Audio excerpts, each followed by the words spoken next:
right, today we have Elle, also known on YouTube as Loor101. Hello. So today we're going to talk to you about this great YouTube series you created about Sonic the Hedgehog. Yes.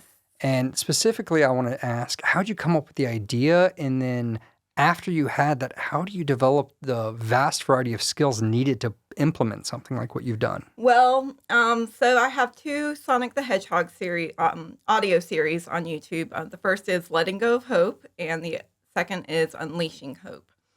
Letting Go of Hope started way back. The idea actually started for it actually began in 2003. It was a fanfiction.net story. And this was something you wrote yourself? Yes and no. So Letting Go of Hope was actually written by someone named Comics 28. Now, just up to about the first 6 chapters. That was on fanfiction.net for a very long time. It started in 2003 when Sonic X was still really new at the time. So anyway, so about the first 6 chapters of Letting Go of Hope was originally written on fanfiction.net by Comics 28. I found the story, I think, in 2006 or 7, and I actually contacted her about it. I'm like, oh my gosh, this story is so amazing. You got to finish it, blah, blah, blah. So I actually converted it into a script. And ultimately, the story on the fanfiction.net never got finished. By that time, she was no longer an active writer. So she actually just said, hey, I like your, what you did with it. So go ahead and finish the story. So the original idea of Letting Go of Hope is someone else, but it was like handed over to me. So I guess it was kind of a collaborative thing, I guess you could say. It sounds like a really organic collaboration too. It was. Now, pretty much the premise of Letting Go of Hope was, set in the Sonic X universe. Sonic, and when he landed in our world, instead of Chris finding him and all that going on, he actually was picked up by like an illegal animal testing warehouse. And he ends up like stuck in this warehouse. And during the course of that story, he befriends a veterinarian intern there named Jade, and she actually helps get him out. Now with Letting Go of Hope, I think what really drew people to it was actually the drama in it. So like there were times where like you think like Sonic knows like everybody thinks Sonic's gonna die. Like I guess if you relate it to like cancer or something like so, like Sonic basically had cancer and everybody thought he was gonna die. Oh, no. And it just view it like that, but like the drama and like, oh no, he's poisoned. What are we gonna do? So, anyways, within the story, there's an original evil villain who ran the warehouse. His name was Dr. Cameron, and he's the one who like put this sickness on Sonic. And so the ultimate like goal of the story was to bust the evil doctor, get rid of, and save all the animals and make sure that never happens to anybody ever again, So that was Letting Go of Hope. Letting Go of Hope ran, I believe, for 2 years. It took me to complete it because, mind you, each chapter took about a month to produce. Because I gave deadlines for voice actors. I had to kind of refine the script a little bit. And then, sometimes they would need extensions as well. So as for the cast of actors, I was really lucky to find the narrator that I did. She was actually recommended to me by someone else in the Sonic community. And originally she was just going to do Chris Thorndike and Tails, which is very accurate, by the way. You'd think you're actually listening to those characters. But she also offered to do the narration part as well. So I was like, yeah, give it a shot. And she was amazing at it. And she's been the narrator throughout the entire series. And it says a lot to find someone who's willing to commit that much time to a project and has as much passion for it as probably you do. And that's the main big reason also why it took so long between chapters, because like I would just be most of the time I would be waiting for the lines. And once I did get the lines in, then that was a big process in and of itself. Now, for the first few chapters of Letting Go of Hope, like this was my very first time doing anything like that. So, and you can tell if you listen to it today, I feel like it's dated, but you can tell I had no idea what I was doing for the first few chapters. I'm like, oh, I'm just going to put this together and see what it comes out to be. It ended up getting really popular, and by the 12th chapter, which it was the end of the letting go of hope story, now like the ending of the story was my idea. Like I finished the storyline. So by the end of the series of letting go of hope, you can see like a humongous improvement, and it's like it's like night and day. It's amazing, and to me, like I'm like, yay, I finished it. So moving forward, about I don't know, a year after letting go of hope finished, I decided to go ahead and continue with the sequel called Unleashing Hope. As you can guess from the title, the Unleashing Hope centers around the Sonic Unleashed universe. The Werehog is involved with it. So, yeah. With that series, are you now on Letting Go of Hope? How large was your cast? How many? Funny thing about Letting Go of Hope, also, and one thing you'll notice is there were a couple cast changes throughout through the story. There was the Amy Rose is different at the end than she was at the beginning. Different actress. I had so much horrible luck with the Knuckles voice actor. I can't even begin to tell you. Like Knuckles, I think changed about 4 or 5 times. Oh wow! Within the series, just for Letting Go of Hope, and yeah, it was really frustrating. Like I said, some actors will drop out, and you have to hurry and replace them to do these lines. But to try and keep even though it's a fan, you try to keep them at least in the same character, you know. Right. And I'm assuming your audience still wants some consistency on delivery and. Yeah, definitely. So that's probably one thing people would complain about with Letting Go of Hope is that the Knuckles voice actor changed quite frequently within the series. Wasn't my fault though. I did try. It was just more of a, oh God, they can't do it. I can't get in touch with them. Okay, you're Knuckles. You know, it's just like so. The Sonic is actually my very good friend Curtis. He goes by General Cacti online. I've known Curtis for years now. Like, we met on DeviantArt, and we would talk on AIM. Yeah. Like almost every night. And you know, he is a hilarious voice actor, and he did Sonic a couple times for his animations. He's a great Flash animator too. So oh great. Yeah, that's kind of how I found him through one of his animations on DeviantArt. And actually, it was a Sonic animation. It was called Shadow CD Player. And I'm like, dude, this is awesome. You need to put this on YouTube. Again, YouTube was pretty new at this time. This was like in 2007 or so. So I'm like, dude, this is really awesome. You need to put this on YouTube. So he did. I believe that video has like over 10 million views now. Oh, wow. Yeah. That's pretty intense. That's a really big, like, and, you know, it wouldn't be on YouTube besides me. So, you know, anyways, we became really good friends from that. And we still keep in touch. Like I said, during all this time, this has been like a period of 10, 15 years or so, you know, people's lives go in different directions. So, I still talk with him, but he's awesome. He's just great voice actor, hilarious bloopers. Like some of these bloopers he sends me just has me on the floor. So Letting Go of Hope has 12 chapters, each about 9 to 12 minutes long, sometimes 15 minutes. Save for the last chapter of Letting Go of Hope. That one ran for 30 minutes. I'm like, this is like the big finale. So I went ahead and did that one for 30 minutes. Unleashing Hope has 15 chapters, each about 9 to 12 minutes long. And that has a complete thing as well. Letting Go of Hope, again, took 2 years to complete. Unleashing Hope took about 3 years to complete.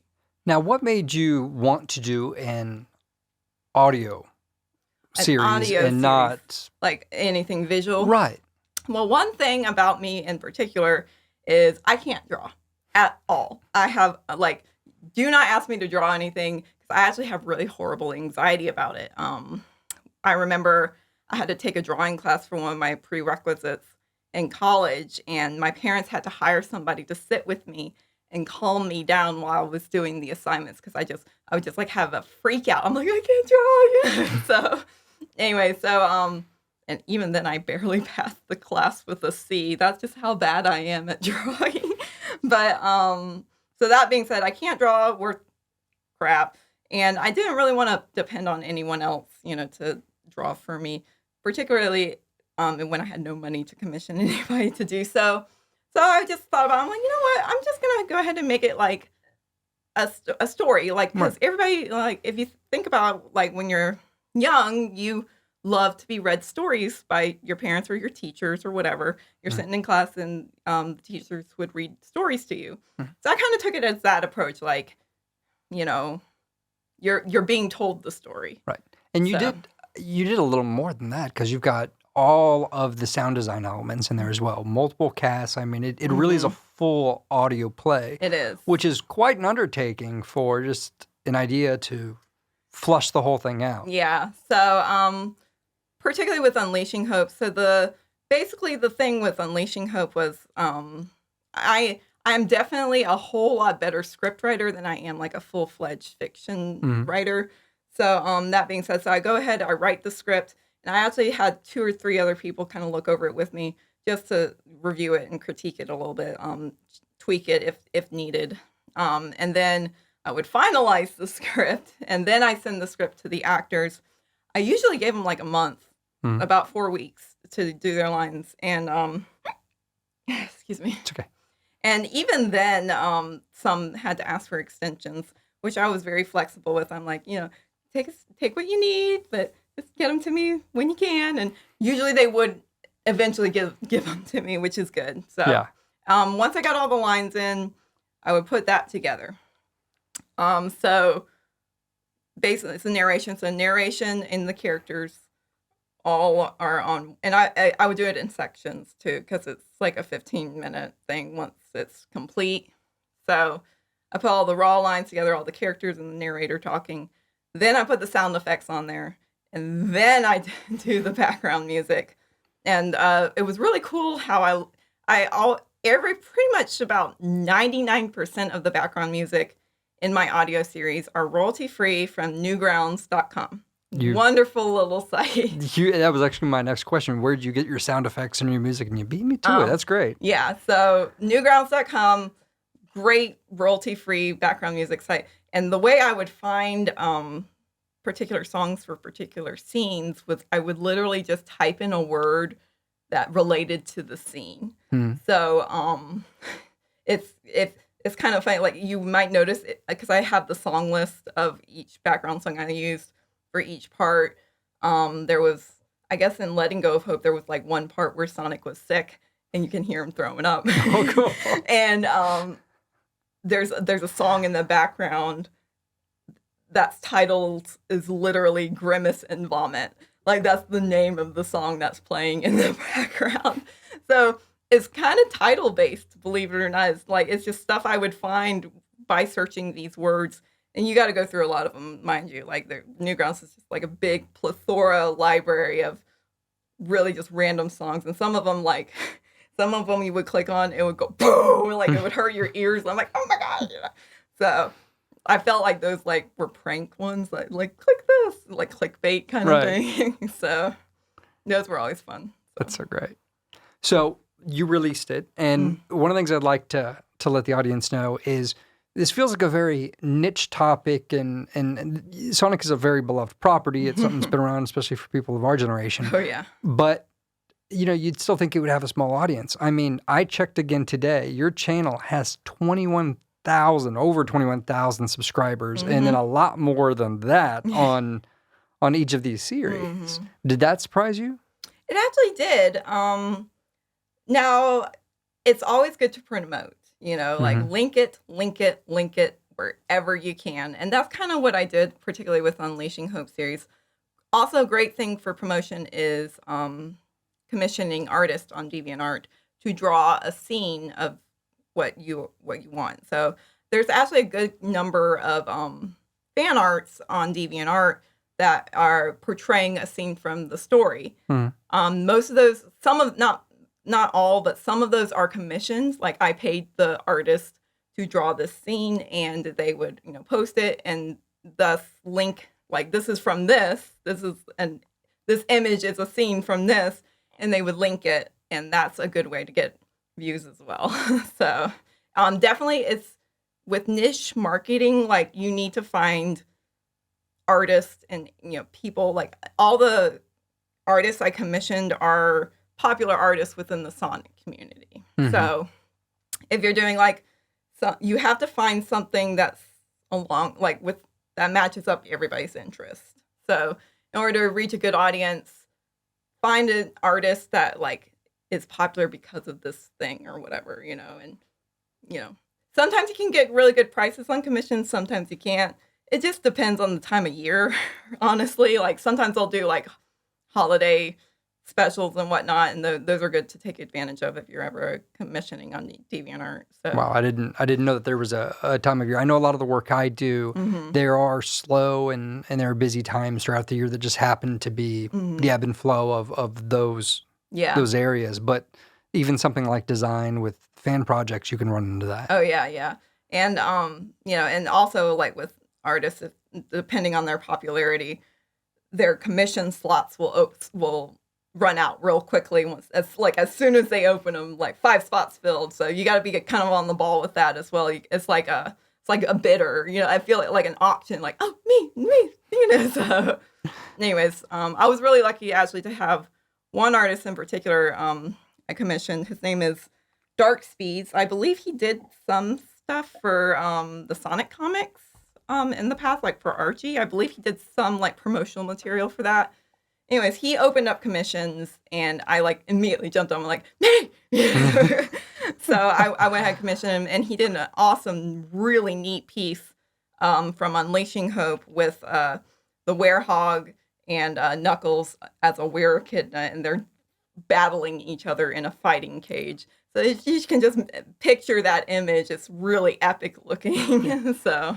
Well, the last topic I'd be remiss if I didn't talk to you about. Now, for the audience, we are recording this episode ahead of time, and you're actually the first episode I'm recording of this podcast. A lot of details we're still firming down, but you're getting ready to leave and move to... I'm going to be moving to North Carolina very soon. I get to say bye-bye to Florida. Yeah, so we're going to throw this episode in the archive so I can pull it out later. Yeah. So the timing might be different, but I've got to ask...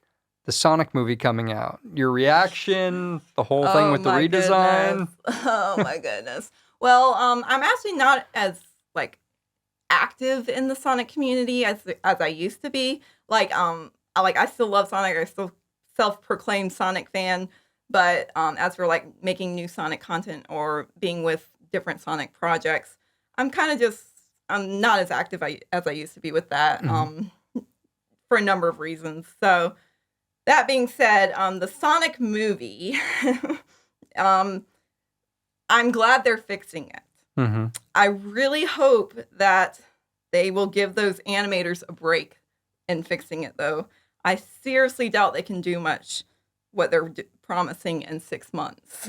Yeah, it's a lot of work to undertake. It's just if it were me, I would and I were an animator like that. What I would do as a company actually I would get volunteer interns to help with it, but they have to be volunteer. They're they apply and it's an internship, but they get as many of those as they can, and I guarantee you people will do it, particularly for the Sonic movie, because they say I got to work on the Sonic movie, So that's what I would do if I were in charge of it. I would say, hey, we're going to open this up to any volunteers who would like to help us with this. And I'm sure they would tons of people would probably jump on it just to be a part of the Sonic movie, because they do want to fix it. They do want it to be good.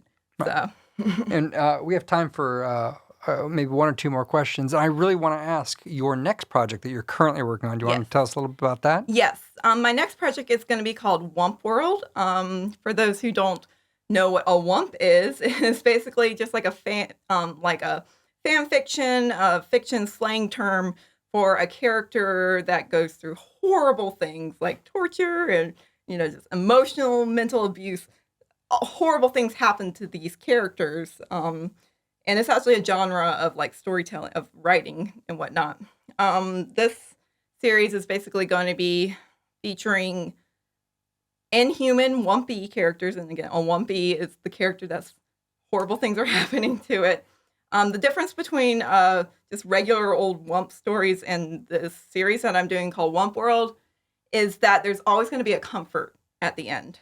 So, like, the character goes through horrible things, but there's always going to be, like, a situation or another character that's going to relieve this Wumpy character from whatever it just went through. So it's going to leave you with a sense of satisfaction, like, oh, it's going to be okay, you know? So, that one I am working on. Hopefully I can get it done. I know it will be done this year, at the very least this year. Like I said, I'm moving and there's just a bunch of stuff going on, but I am going to work on that and it's going to be awesome. So stay tuned for that. I'm excited about that. Great. And the last thing I want to ask is just because we have time. When did your love for Sonic and by extension all of these other kind of fan interests you have, where did they? I was hoping start? You would ask that. So basically I became a hardcore Sonic fan in 2001, 2002. And the story of it's really neat. I was on a mission trip to Tampa, Florida at the time, and I brought a movie magazine with me. While like my youth group or whatever, everybody else was in the other room of the hotel watching The Real World. That's how long ago this was, The Real World. So I just sat in my room and I read this movie magazine. And there was a tiny little article in it about Sonic. And mostly the article was like talking about Sonic and how he's a video game and he has TV shows and whatnot now. Sonic X was really new at the time, so I was promoting that. And then I read that article and I thought about it, I'm like, I played Sonic, but I never played Sonic. Right. So actually, once I got back home, I went and I got Sonic Adventure DX for the GameCube, and I played through that, and after that, I was immediately hooked. It's been like that ever since. Like, I've just been a hardcore Sonic fan since then, so it's been about, well over 15 years now. So, since then. But yeah, it's really interesting. People ask me, how did you become a Sonic fan? I really like to tell that story because I get to say, oh, it was just from a little magazine article. That's all it was. That's fantastic. Yeah. So I'm really glad that I am a Sonic fan, though, because I got to meet some great, awesome people and have new experiences. And, there's many, many people I wouldn't know today if it weren't for Sonic. So I'm glad that I found that magazine article and it made me hooked to Sonic. So great. Well, thank you for being here, Elle. Thank you for sharing your projects and your passions with us. Mm-hmm. And I'd like to also give Elle the credit in the background of these side shots. You've been seeing these sound panels. Elle helped me build those many months ago when we first started hanging out. Yeah, so every time fun. people see this set, they're gonna know you had a hand in it. Yes, it's gonna be awesome. All right. So thank you. We'll miss you. Thank you very much.